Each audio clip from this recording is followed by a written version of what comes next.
Olá, eu sou Joanilson Rodrigues e esse é o nosso segundo encontro para falarmos sobre guerra cultural. E nós sabemos que há uma série de narrativas que tentam trazer sempre um novo significado para aquilo que nós já conhecemos.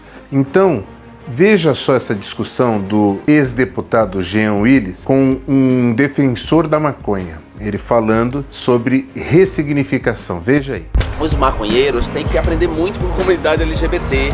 Precisa sair do armário, a galera que fuma precisa sair do armário, afirmar que fuma. Exatamente. A comunidade LGBT, por exemplo, ressignificou as palavras viado e sapatão, que eram duas palavras utilizadas como ofensa, ainda são para algumas pessoas utilizadas como ofensas, mas nós nos apropriamos dessas palavras e ressignificamos elas positivamente. Pois bem, o que é ressignificar?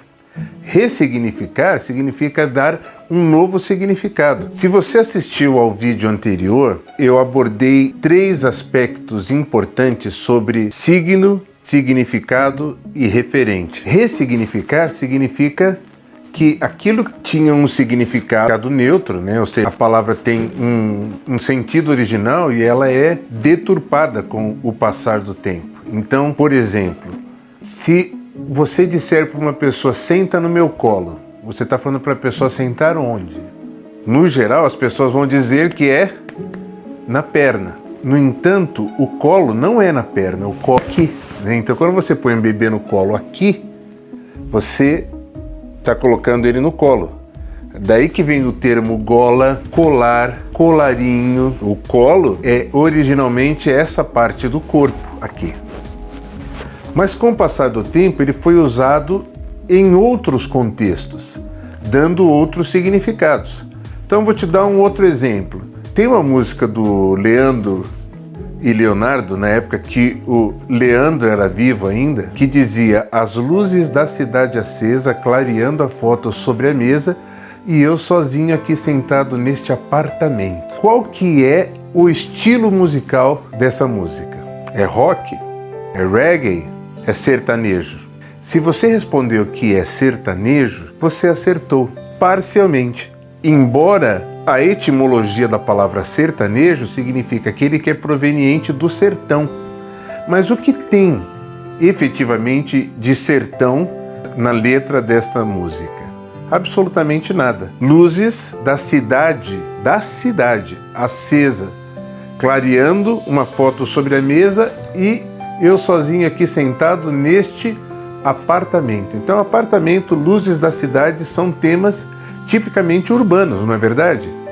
No entanto, são classificados como sertanejo, por quê? Porque não há um outro termo melhor, não há um termo específico para classificar esse novo estilo. Então, de um modo geral, eu gostaria de falar sobre uma expressão que eu achei sensacional, do ministro de Relações Exteriores do Brasil, Ernesto Araújo, que falou sobre a gilete dentro do bolo. Então, se a gente conseguisse um consenso, de que quando você está falando de saúde da mulher, você não está falando necessariamente de aborto, que aborto é uma outra discussão, aí estaria tudo bem. Então, a minha imagem basicamente é a seguinte, você tem um bolo, tá? E dentro desse bolo tem uma gilete.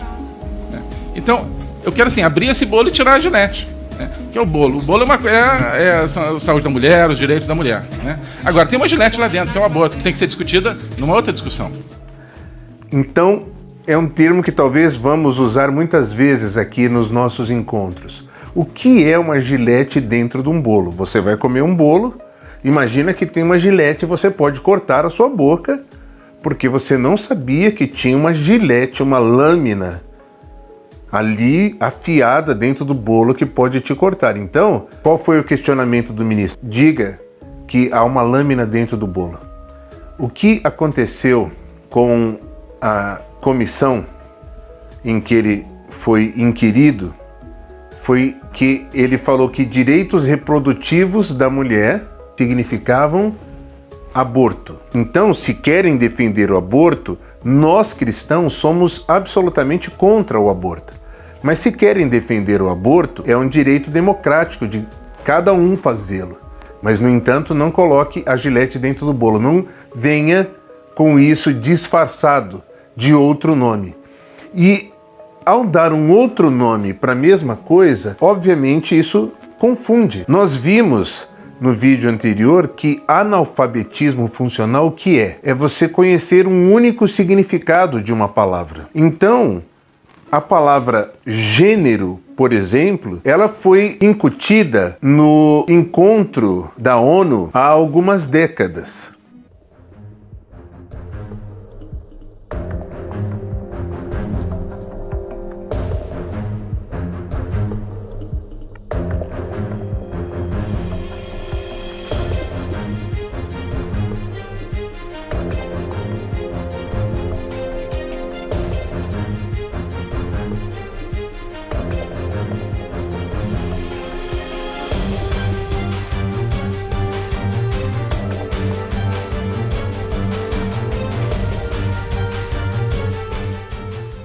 Inclusive, os signatários do documento da ONU fizeram questão de assiná-lo com ressalvas, dizendo, olha, essa palavra nos é estranha, por que não diz sexo? Sexo masculino, sexo feminino. Por que está incluindo essa palavra gênero? Gênero nós usávamos para nos referir à língua, gênero, número e grau. Então, quando você vai falar trem, por exemplo, é substantivo masculino, você diz o trem. Carro é substantivo masculino, você diz o carro. Inclusive, nós vemos muitos alemães, por exemplo, que têm dificuldade de gênero. Ele fala, ô menina, o meu amiga veio aqui, então. Por quê? Porque alguns gêneros de palavras em português, em alemão, pertencem a outro gênero. E é muito comum que eles cometam esse erro, e apesar de eu não falar alemão, eu imagino que um brasileiro que aprenda alemão vai cometer esses erros também. E talvez eles achem engraçado ao ver um brasileiro trocando os gêneros das palavras. Mas ressignificar é uma forma de manipular a mente de alguém. A pessoa acredita que aquilo seja uma coisa, mas aquilo na verdade é outra, é uma gilete dentro do bolo. Não sei se você viu o caso desse homem que aconteceu nos Estados Unidos. E aconteceu com ele uma expressão que estão usando tipicamente agora, que é cancelar. Cancelaram esse homem, a sua vida pública, que é basicamente o quê? A pessoa vê uma pessoa fazendo alguma coisa e interpreta aquele gesto com um determinado significado. Então, por exemplo, no Brasil, esse gesto é considerado um palavrão. Nos Estados Unidos, esse gesto sempre significou ok, positivo. Esse é o significado típico. Até que muita gente atribuiu a supremacistas brancos, que supremacistas brancos estariam usando o gesto significando que eles são superiores. Bem, o que aconteceu? Um homem voltando do serviço, depois de um dia de trabalho duro, ele estava estralando os dedos, sabe quando a pessoa pega o dedo assim, estrala um, estrala outro, estrala outro, estrala outro, né? Estava fazendo assim. E aí, só que ele estava dirigindo com a mão direita o carro e a mão esquerda fora do carro com o braço na janela, né? O braço pendurado, ele estava estralando os dedos com o polegar, usando o polegar para apertar os outros dedos em direção à palma da mão. O que significava isso? Significava nada para ele. Significava que ele estava estralando os dedos porque a mão dele devia estar doendo de alguma forma. Bem, emparelhou um homem com ele no trânsito, já xingando aos berros, gritando com ele, você vai continuar a fazer esse gesto, você vai continuar a fazer isso.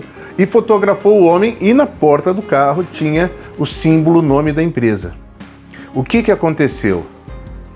O homem que o fotografou publicou no Twitter a foto dele fazendo o gesto, né? Apesar dele ser descendente de mexicanos, viver nos Estados Unidos há muito tempo, aquele era o melhor emprego que ele teve na vida, tinha plano de saúde, tinha uma série de benefícios, um salário bom. O homem publicou no Twitter e o que aconteceu? Ele foi cancelado. Muitas pessoas entraram em contato com a empresa a empresa é surpreendida, mesmo diante da evidência de que o homem não era um homem branco, um supremacista branco, típico branco americano, né? Porque aquilo que a gente considera branco no Brasil é diferente do que se considera branco nos Estados Unidos ou mesmo na Europa. E o que aconteceu? Ele perdeu o emprego. Ele foi despedido porque alguém o fotografou e deu esse significado ao seu gesto. No outro vídeo eu falei também sobre o canal da Jack, chama Ask Jack, Pergunte a Jack. Então até muita gente achou que o nome dela é Ask, né? Não, o nome dela é Jack. Jack é um nome feminino em inglês, Jack é um nome masculino, né? E tem um outro caso que ela conta no canal que eu achei que nos ajuda a entender bem. Ela é americana, casada com um brasileiro. Eles moraram em Campinas por muitos anos e agora voltaram a morar nos Estados Unidos. Mas antes da volta dela para os Estados Unidos para morar lá, ela teve filhos, né, com o seu marido brasileiro e foi para Chicago, onde mora a sua família, para os filhos, né, conviverem com os avós. E ela conta que o pai dela montou assim na calçada do lado de fora, não sei se umas cartolinas, né, para os netinhos lá irem desenhar. E o netinho foi desenhando, né, o menino já está alfabetizado, já sabe escrever e tal. E eu pergunto para você, quando você quer escrever uma risadinha no Facebook, em qualquer lugar que você está escrevendo, você põe o quê? Um RSS, né, de riso. E quando você quer colocar uma gargalhada, você põe o quê? KKKK, não é? É muito... No Brasil, o KKKK para nós significa riso, né? Pois bem, nos Estados Unidos, esses 3 Ks juntos significa Ku Klux Klan, que é uma organização racista, histórica, aquela que usa aquelas roupas, usa tochas e tal. E bem, o filho dela estava lá na calçada e escreveu um KKKK. E meu filho estava escrevendo algumas coisas em português, inglês, e ele escreveu pare aqui e depois escreveu esse KKK, igual em português, tipo KKK, está dando risada, né? E quando eu cheguei lá e eu vi o que ele escreveu, eu fiquei... Nossa, era uma coisa que eu pensei, caramba, por que nunca pensei nisso antes? Alguma coisa engraçada que ele achou no que ele desenhou. E entrou, para ele não tinha significado nenhum para uma criança. E ela estava lá e lá dentro, as crianças lá fora desenhando, e de repente ela foi lá. Quando ela olhou para a calçada, que ela viu aquele desenho do filho escrito KKK, ela gelou, obviamente, porque se um vizinho olha para aquele desenho, qual é o significado que ele daria para ele? Daria o significado de Ku Klux Klan. Poderiam chamá-la de supremacista branca, de que ela é racista, ou qualquer coisa do tipo assim. E não é. Então veja a questão do signo, significado e referente. É muito importante isso para você entender na guerra cultural, que é uma das premissas do entendimento humano. Nós precisamos entender aquilo que Deus fala para nós, e nós precisamos entender as pessoas, entender o mundo, saber ler corretamente as informações, porque senão a gente chega a conclusões equivocadas. Um outro episódio com relação a analfabetismo funcional, das pessoas entenderem ou tentar dar um significado que não o significado real, foi do presidente Bolsonaro. Você sabe que ali na porta do palácio, muitas pessoas vão, esperam o presidente, já virou um evento na cidade de Brasília. Então muitos cristãos, que são a maioria dos apoiadores do presidente Bolsonaro, são cristãos, estenderam a mão. Esse gesto na Igreja Católica, nas igrejas evangélicas, o que significa isso aqui? Qual que é o significado da imposição de mãos? Você sabe? Então, a Bíblia está repleta de exemplos de oração, de imposição de mãos. Por conta da semelhança, veja só, o mesmo gesto pode significar uma coisa diferente em uma cultura diferente. Se cultura é modo de viver de um povo, no vídeo anterior eu falei do Geert Hofstede, que fala que A cultura se divide em subculturas. O que é subculturas? Você tem, para um povo evangélico, para um povo católico, esse gesto de impor as mãos é um gesto sagrado.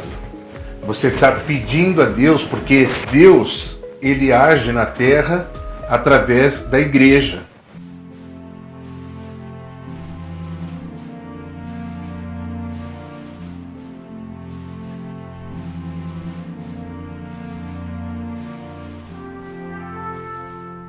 O Noblat, esse jornalista esquerdista, ou por ignorância, por a pessoa realmente não saber o que é aquilo, ou por má fé.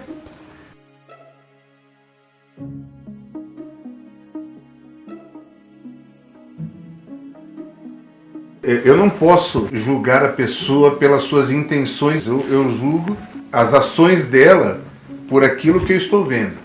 E antes que a pessoa diga assim, a Bíblia fala para não julgar. Não, julgar pessoas é você dar uma sentença condenatória para uma pessoa dizendo que a intenção dela foi essa ou foi aquela. Agora, a Bíblia fala, por exemplo, em 1 Coríntios 14, para que 1 ou 2 falem, profetizem, e os demais julguem. Julguem o que? A pessoa? Não, julguem a profecia. Uma profecia, ela tem que ser julgada. Não menosprezeis as profecias. O que significa esse gesto de estender a mão? É abençoar. Num casamento, se estende a mão para os noivos, para abençoá-los. Então, não sei se é ignorância ou se é mau caratismo mesmo, má fé. A pessoa dizer que isso aqui é o gesto nazista. É o gesto nazista. O que é isso? Ignorância. Não se conhece aquela cultura, ou aquela subcultura, se você preferir. Ou seja, como o cara não é cristão, ele não sabe o que aquilo significa. Eu não sei se você assistiu a animação da Pixar, Disney, Vida de Inseto. Há uma cena em que uma formiga está conversando com outra e pega uma pedra para exemplificar, para dar um exemplo qualquer. E uma trupe circense de outros insetos que não pertencia àquela cultura das formigas, ao ver a formiga dando uma pedra para outra, interpretou aquilo como sendo um presente, que formigas gostavam de dar pedras para as outras. E quando termina a animação, é engraçado, porque a formiga, eles chegam e dão de presente o quê? Uma pedra, né? E balança a cabeça tipo, tá feliz aí que eu te dei uma pedra? Eu sei que você gosta de pedra, não é? Então, ou seja, nós podemos interpretar erroneamente as coisas. Vou te dar um exemplo. Você, com o conhecimento mínimo de inglês que você deve ter, você sabe o que é best em inglês? Fala, você é the best. Né? Best. O que é best? É melhor. Não é? Se eu perguntar para você estratificação de classes, sejam classes sociais, sejam classes de produtos, sejam classes do que quer que seja. Qual é a classe mais elevada? A classe A, a classe B, a classe C ou a classe D? Difícil responder? Não. Você dirá, a classe mais elevada é a classe A. A classe A é mais elevada. Então, eu vou pegar esses dois conceitos, que são conceitos universais. Best e A. Ou seja, o melhor da classe A. Foi isso que os coreanos imaginaram quando foram lançar um veículo utilitário no Brasil. É esse o nome que eles deram, que era o melhor da classe A, que era a besta. Como é que os brasileiros leram? Besta, porque aquilo teve um outro significado na cabeça dos brasileiros. Um outro exemplo de nome, ao meu ver, desastroso, é de um outro utilitário também vindo do Oriente, só que dessa vez da China, um caminhãozinho bastante vendido aqui, que os chineses pensaram, bem, eu quero que as pessoas pensem na China quando virem esse veículo. Então eu pego a palavra China, tiro a letra I e coloco no lugar a letra A. E aí as pessoas vão pensar na China quando virem esse nome de veículo. Mas você já viu que é um nome desastroso, não é? Porque a mesma palavra pode ter significados diferentes para povos diferentes. E não somente palavras, que são os signos. Então, por exemplo, o gesto é um signo, mas o significado daquele gesto, ele pode ser diferente em diferentes culturas, inclusive entre os cristãos. Um outro exemplo recente foi do presidente Bolsonaro, atendendo ao pedido da ministra da Agricultura, da campanha do leite brasileiro. Ele, com alguns assessores na sua live de quinta-feira, tomou um copo de leite. Não somente ele, mas as pessoas ali tomaram também. Não sei se por ignorância ou por má fé, mas novamente falaram que é um gesto de supremacista branco, para dizer que é superior. Você vê que tem sido uma estratégia da esquerda atribuir significados falsos a gestos genuínos, verdadeiros, que têm outro significado. O significado o que é? Lembra que eu falei do emissor? Quem emite um determinado gesto é ele que está querendo significar uma coisa. Então, obviamente que muitas pessoas não têm pleno conhecimento do significado e é muito importante que você saiba o que a pessoa quis dizer.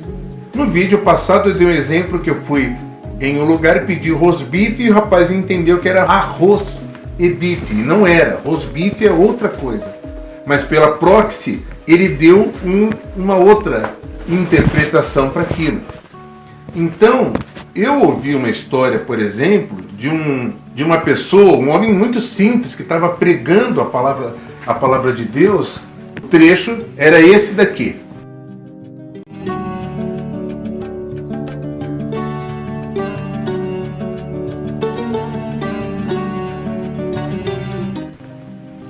Nessa tradução, fala, Jesus tocou o esquife. E aí, ele, sem saber o que era esquife, e pela proxy, o que ele fez? Ele imaginou, bem, se Jesus tocou, quando fala tocou, o que significa tocar?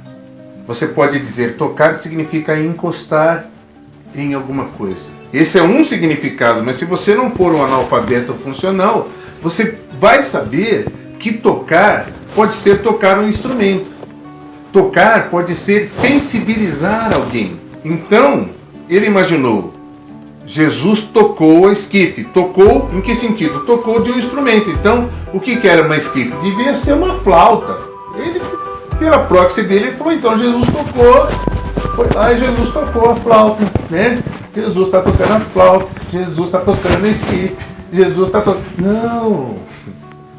A esquife é o caixão. Esquife é um elemento fúnebre. Esquife é um elemento de morte. Jesus tocou ali para trazer a vida àquela pessoa. Então, a má interpretação pode levar a equívocos gravíssimos. Esse caso também ficou muito conhecido de um pastor que teve relações sexuais com a esposa de um membro da sua igreja, porque ele leu na palavra de Deus que dizia para ele adulterar. Ele entendeu que era para adulterar. Pega a mulher e adultera. Não era adultera. A mulher adúltera. Então o acento, a posição do acento mudou completamente a interpretação. É um caso conhecido, mas só para ilustrar a importância de nós sabermos o signo, o significado e o referente. Este profeta, um homem como nós, E diz assim, ó, Deus mandou tomar uma mulher e adulterar. O senhor está falando adulterar ou é a palavra adúltera? Receba essa mulher que foi adúltera. Não. Não é assim? Não, aqui está dizendo aqui que vai outra vez, ama uma mulher amada de seu amigo e adultera. Posso dar uma olhada? À vontade. Qual que é? 3. Aqui. Vai outra vez, ama uma mulher amada de seu amigo. Sim. E adúltera. Não é adúltera? Tem um acento aqui, pastor. Deixa eu ver aqui. Não houve uma interpretação equivocada? Então, às vezes, nós não conhecemos o significado de uma palavra e atribuímos um outro significado a ela por próxis, inclusive em leituras bíblicas. Muita gente, por exemplo, lê a parábola do filho pródigo e pensa que filho pródigo seja uma palavra que significa o que volta. O que volta não é pródigo, o que volta é regresso. Então não é a parábola do filho regresso, aquele que voltou. A parábola do filho pródigo, procure no dicionário. O que é pródigo? Significa o gastão, o gastador, aquele que desperdiça os recursos que tem. Então, a parábola do filho pródigo é a parábola do filho que gastou tudo que tinha.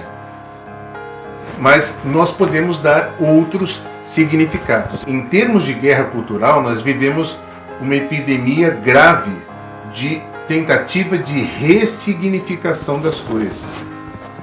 Eu ouvi um pregador falando há algum tempo de que quando perseguiam os cristãos na antiguidade, não era assim, olha, eles acreditam naquela religião do amor. Não! Eles perseguiam os cristãos achando que estavam fazendo um bem para a sociedade. E hoje, da mesma maneira, olha só, a Folha de São Paulo publicou um artigo há algum tempo e colocou esses dois símbolos lado a lado. A cruz cristã, que é o símbolo do cristianismo, e a suástica nazista. E colocou o seguinte texto: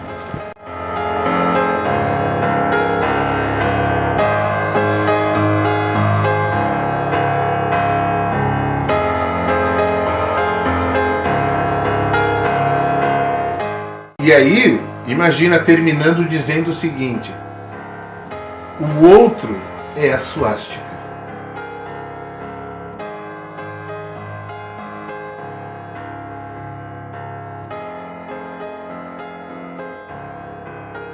Dar um significado totalmente negativo ao cristianismo.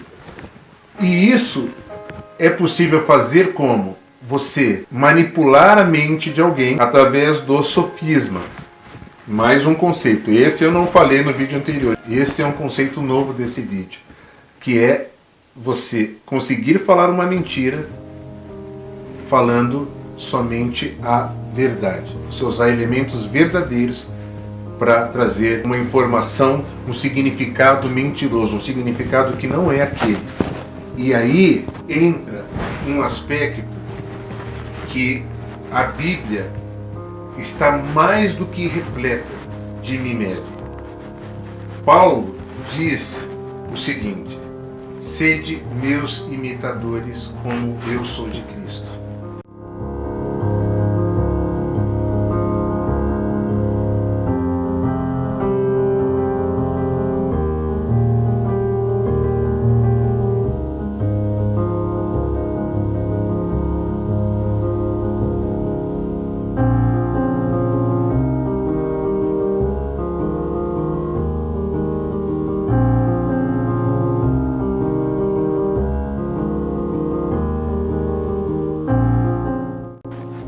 Sede imitadores de Deus.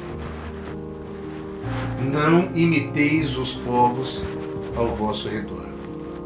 Deus sabe que a imitação é uma coisa inerente do ser humano e em sociedade nós tendemos a imitar. Eu falei para você do filme Experimento de Milgram, que mostra como o ser humano pode descambar em seus preceitos morais ao imitar pessoas que têm atitudes ruins. O profeta Isaías, quando foi chamado na sua vocação, ali no capítulo 6 do livro, Ele fala: eu sou um homem de lábios impuros que habito no meio de um povo também de lábios impuros. Ou seja, Isaías vivia num lugar onde as pessoas provavelmente falavam muito palavrão, falavam coisas ruins, e ele também falava. E aí, o que o anjo fez? Pegou lá uma brasa do altar, vem e, imagina, coloca aquela brasa nos lábios de Isaías, para queimar, para purificar. Somos purificados pelo fogo. Na guerra cultural, é muito importante você saber que toda a esquerda vai tentar ressignificar como sendo negativas coisas que você tem como positivo. Casamento. Casamento é algo negativo, né? Eu lembro de uma música do Raul Seixas, que é uma música que, veja só, ele traz um significado negativo para o casamento. Ele fala que quando eu jurei meu amor, eu traí a mim mesmo sem saber. Dos amores que a vida me trouxe e eu não pude viver. Ou seja, dizendo que o casamento é uma coisa ruim. Se você tiver uma mente passiva, essas coisas vão entrar na sua mente sem filtro. Você não vai conseguir filtrar e aquilo entra e passa a fazer parte das suas crenças. Nós falamos sobre ambiente, experiências que desenvolvem habilidades, depois formam crenças e valores e formam sua identidade. Então, uma das estratégias principais nesses dias é no ambiente, proporcionar experiências que tragam um outro significado para as coisas e você passe a adotar aquele significado como sendo o único. Então você acha que o colo é na perna, você mudou, tudo bem, você acha que aquela música do Leonardo é sertaneja mesmo, né? Você acha que quando um cristão está impondo a mão e orando para abençoar um casal no dia do casamento, é um gesto nazista. Que tomar um copo de leite é gesto de supremacia branca, que o ok do americano, que está estralando os dedos, é um gesto de supremacista branco. Então, eu vou ser agressivo até no que eu vou falar, por favor, não seja burro. Burro é uma pessoa que é incapaz de aprender. Eu ainda não conheci uma pessoa burra. Nós podemos aprender. Quando você aprende uma nova língua, você aprende o quê? Novos significados.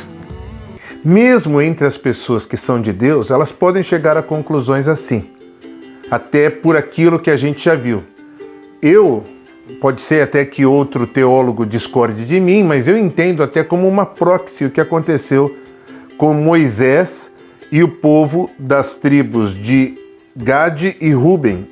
Lá no Antigo Testamento, está em Números 32. Eles, antes de chegarem à Terra Prometida, as tribos de Ruben e Gade, ao passarem pela terra de Gileade, eles tinham muito gado, né? Eles eram criadores de gado, e falaram para Moisés o seguinte: olha, essa terra é muito boa para a gente criar o gado, e a gente vai querer criar o nosso gado aqui. Só que a terra prometida que eles iam conquistar estava além do Jordão, eles tinham que atravessar o Rio Jordão. Então, o que Moisés entendeu daquilo? Que eles estavam se acovardando, que eles estavam pensando em si mesmos.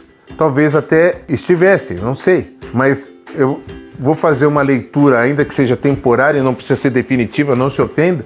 Mas eles viram que a terra era boa e Moisés disse: olha, os pais de vocês fizeram isso. E aí ele cita os exemplos passados do que aconteceu com o povo de Israel, porque aquilo estava na cabeça dele e estava dizendo: é isso, vocês são assim, é isso que vocês estão sendo? E aí eles disseram: não, olha só, nós, quando tiver a guerra mesmo, de verdade, Moisés, nós vamos na vanguarda. Você sabe que num exército existe a vanguarda, que é a parte da frente, o pelotão de frente do exército, a retaguarda, né? O meio do exército e a retaguarda, que é a parte lá que vai lá no último. A vanguarda é a primeira a tomar flechada, a primeira a tomar paulada, a primeira a ser atingida. São os primeiros mortos, são esses que vão à frente da batalha. E os da tribo de Ruben e Gade propuseram a Moisés que quando houvesse a batalha, eles fossem na frente. Então eles não estavam se acovardando, eles falam: nós vamos lá, nós vamos conquistar as terras para os nossos irmãos, nós vamos à frente, nos coloquem na frente da batalha e nós vamos batalhar à frente dos nossos irmãos. E eles iam ser colocados assim, ou seja, eles estavam se expondo. E aí Moisés entendeu o significado daquilo que eles queriam dizer. No geral, nós julgamos os outros pelas ações e a nós mesmos pelas intenções. Quando nós somos acusados de alguma coisa, nós dizemos, não, mas eu não queria fazer isso, não foi a minha intenção, não foi. Por quê? Porque a pessoa está lendo o significado de uma ação tua, de um gesto teu, de uma palavra tua, de uma determinada forma, e às vezes você precisa explicar para a pessoa pode ou não ter boa vontade em entender. Mas um grande desafio, acredito, para os cristãos, de um modo geral, é buscar entender a outra pessoa com os olhos de Deus, não com os seus próprios olhos. O Richard Foster, do livro A Celebração da Disciplina, ele fala muito sobre o quão difícil é julgarmos as pessoas por aquilo que está no seu interior. Então, ele diz que transformar as disciplinas em lei é o caminho da morte. Uma pessoa pode fazer uma coisa exteriormente, você olha para o que ela está fazendo e julga aquilo de uma determinada forma. Mas só Deus pode julgar o seu interior. Mas na guerra cultural, o que acontece são julgamentos rasos, levianos. Leviano entenda como precipitado, imprudente, em dizer, essa pessoa estendeu a mão porque ela é nazista, essa pessoa bebeu um copo de leite porque ela é nazista, essa criança escreveu kkk porque ela é racista. E aí você começa a dar significados torpes, levianos, mentirosos, para estabelecer e reprogramar a mente das pessoas para que pensem de uma determinada forma. E quem é que faz isso, de um modo geral? A esquerda. A esquerda conseguiu colocar, inclusive, taxar como negativo o termo direita, como sendo uma coisa ruim. Mas você vai reparar, se você pegar na Bíblia, o que é direito, o que é correto, é direito. Mas você pega, por exemplo, esse dicionário crítico do pensamento de direita, é um livro absurdo, né? Levou 4 anos para ser escrito. E quais os grandes pensadores de direita que tem ali? Nenhum. Tem um monte de fanáticos, maníacos, genocidas. Esses não são os pensadores de direita. Não tem Scruton, não tem Hayek, não tem Ludwig von Mises e muitos outros grandes pensadores de direita. Como é que um dicionário de direita não tem os maiores pensadores de direita? Então, o que é isso? Isso ou é ignorância ou má fé. Às vezes a pessoa ela erra não por intenção, mas porque ela simplesmente desconhece, ela não sabe quem são, ela nunca ouviu falar. E esse tem sido o mote da esquerda no Brasil, de forma hegemônica, sobretudo nas universidades, que tem uma única narrativa. Então você pode passar décadas ali lendo todas aquelas obras e achar que só existe aquilo. Mas existe todo um mundo de pensamentos diferentes que vão no sentido contrário desses que estão nas universidades, na maior parte das dissertações de mestrado e das teses de doutorado. Repara que tem uma linha a ser seguida, né? No meu mestrado mesmo, a banca, eu citei, por exemplo, Ludwig von Mises. Um dos orientadores falou que ficou apreensivo quando eu citei, porque eu pensei que ele ia por uma direção de direita e eu sabia que não podia ir para eu ser aprovado, ter uma boa nota. Então, de um modo geral, para esse nosso segundo encontro, esses eram os temas principais que eu gostaria de abordar com você e podemos falar ainda mais sobre esse assunto no próximo encontro. Até lá, eu aqui sou Joanilson Rodrigues, que Deus abençoe. Vou aproveitar também a deixa para convidar você a conhecer o meu projeto, chama Nefesh Dores da Alma, de prevenção ao suicídio. Tem uma série de mensagens voltadas para pessoas desesperadas. Eu vou fazer o convite já para você, tá o link aí na descrição do vídeo. Se você puder acessar lá e conhecer o projeto e as mensagens, eu vou ficar também muito feliz, muito honrado. Bom, um grande beijo, nos vemos em breve.